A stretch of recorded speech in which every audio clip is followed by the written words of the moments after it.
pessoal, beleza? Bom, para quem tá chegando agora, eu sou o Thiago, esse aqui é o meu canal Crítica Marxista. Antes de eu falar do vídeo de hoje, alguns recadinhos, né? Semana passada eu comecei o mini curso, né? Uma análise marxista da economia, da teoria para a prática, né?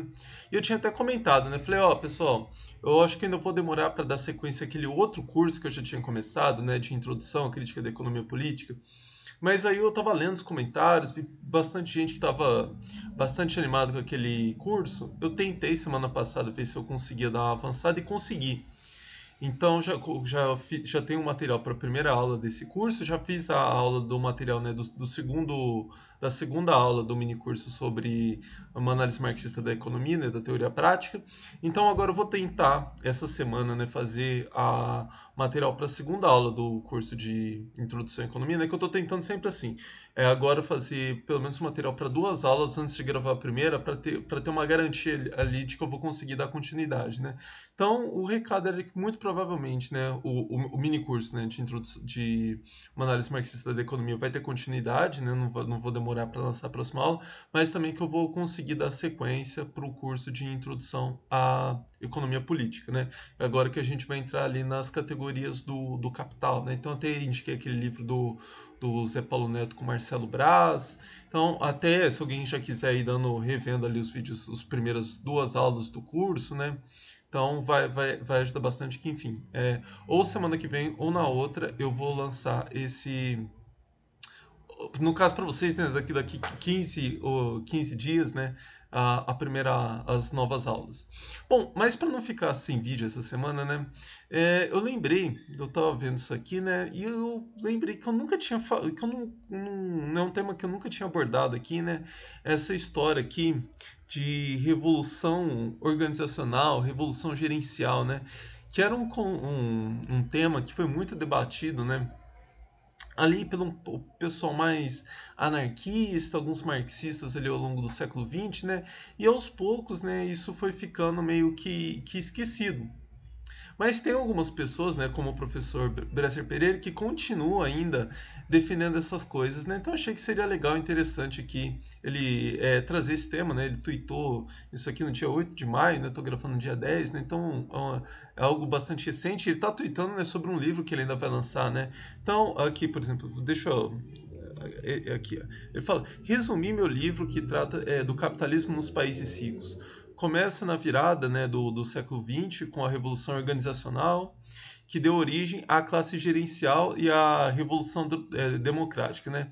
A adoção do sufrágio universal, que deu origem à democracia moderna. Então, ele está prometendo aqui que ele vai fazer analisar essa evolução do capitalismo e, inclusive, o fim do capitalismo, né, que ele vai argumentar a partir desses dois fenômenos. Tem a revolução, aquilo que ele chama de revolução democrática e aquilo que ele chama de revolução organizacional, né? Deixa eu só achar aqui o último tweet dele antes do vídeo, né? E aí ele vai. Não, ele argumenta aqui, né, que ele, lá no livro ele vai discutir as fases do capitalismo, Grande Depressão dos anos 30, o capitalismo sócio-desenvolvimentista dos anos dourados, a virada neoliberal em torno dos anos 1980, né? E o retrocesso neoliberal, sua crise a partir de 2008, a morte do neoliberalismo, o fortalecimento da democracia e aí aquilo que ele vai sustentar, né, que é a transição gradual que já começou do capitalismo para o gerencialismo democrático. Então, o que gerencialismo, né? O que essa revolução organizacional tem a ver com democracia, né? E o que tem a ver com o fim do capitalismo? Na visão deles, na minha visão não tem nada a ver. Mas, enfim, é até um conceito aí talvez um pouco mitológico, mas vamos tentar entender o que é que fundamentou, né, essa análise, né, e que animou tanto debate ali, né, entre anarquistas, né, até entre marxistas, né, ao longo do século XX. O que a ideia, né, da revolução gerencialista é o seguinte, né, que na virada do século XIX para o século XX, né, começa a se formar uma terceira classe social, né? As classes sociais, né, clássicas, né, no sentido marxista, seriam, né, a classe dos capitalistas, que seriam os detentores dos meios de produção, e a classe trabalhadora. Aí o pessoal vai começar a argumentar, né, que gradativamente, né, os capitalistas, né, eles vão se tornando rentistas, eles só esperam, né, acumular dinheiro a partir da coleta de juros, de dividendos, né, eles vão se afastando de fato, né, da gestão dos negócios e vão dando esse espaço, né, para uma nova classe social que é a classe dos gestores. Só que essa classe, né, apesar de não ser a classe que mais acumula capital, porque eles não são os detentores diretos dos meios de produção, né? Seria a classe que que foi se tornando gradativamente, né? Protagonista dessa organização social, né? Aqui na visão do Bresser é ainda capitalista. Outros já vão argumentar que com essa revolução gerencial a gente já começaria a ter ali o início, né, de um novo modo de organização. Por quê? Porque aí quem seria então o protagonista dessa organização social não é mais os capitalistas, não seria os detentores diretos dos meios de produção, mas sim aqueles que fazem a gestão, né? E como os gestores não são os detentores dos meios de produção, né, eles teriam uma visão um pouco mais, como que eu posso, com mais distanciamento, eles não teriam uma visão tão enviesada dos negócios, né? Eles poderiam pensar ali na sobrevivência, né, na sustentabilidade daqueles negócios, na sobrevivência da sociedade como um todo, né, e não simplesmente ali no lucro de curto prazo, né? E aí, e a partir disso, enfim, tem vários desdobramentos, né?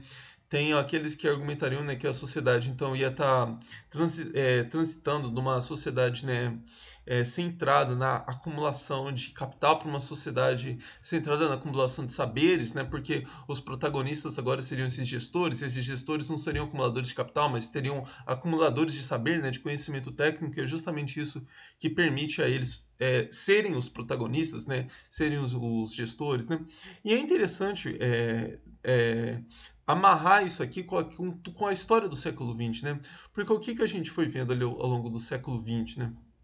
A União Soviética, né, principalmente, né, até ali os anos 50, os anos 60, né, se tornando, né, uma superpotência, né, capaz de competir com os Estados Unidos, né, e para muitos, né, analistas olhando para aquilo, né, principalmente quando você tem uma posição ali um pouco mais apologética, né, eles estavam olhando para isso, né, e vendo, pô, tá acontecendo algo ali que a gente não pode ignorar, né? E aí, paralelamente a isso, né, inclusive por influência da União Soviética, o que se vê, né, no Ocidente, né, principalmente ali na Europa, né, é o boom, né, dos modelos de bem-estar social, né, então com um Estado mais presente ali na economia, tentando ser um ente mais organizativo, né, o mesmo estava sendo visto no Japão no pós-Segunda Guerra Mundial,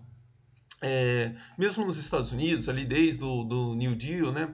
E aí esses economistas, né, eles cinicamente, né, eles falam, não, peraí, que apesar de a gente ficar dando nomes distintos para isso aqui, capitalismo, lá, socialismo, comunismo, né, o que a gente está vendo aqui é eles caminhando na mesma direção, que é essa classe, né, de gestores, seja os gestores do Estado soviético, seja esses gestores aqui do Estado democrático, né, entre aspas, aqui do Ocidente, né, a gente está vendo, né, essas pessoas, né, se tornando os reais protagonistas, né, os reais passa por eles, né, a possibilidade, né, dessas economias avançarem ou regredirem, né.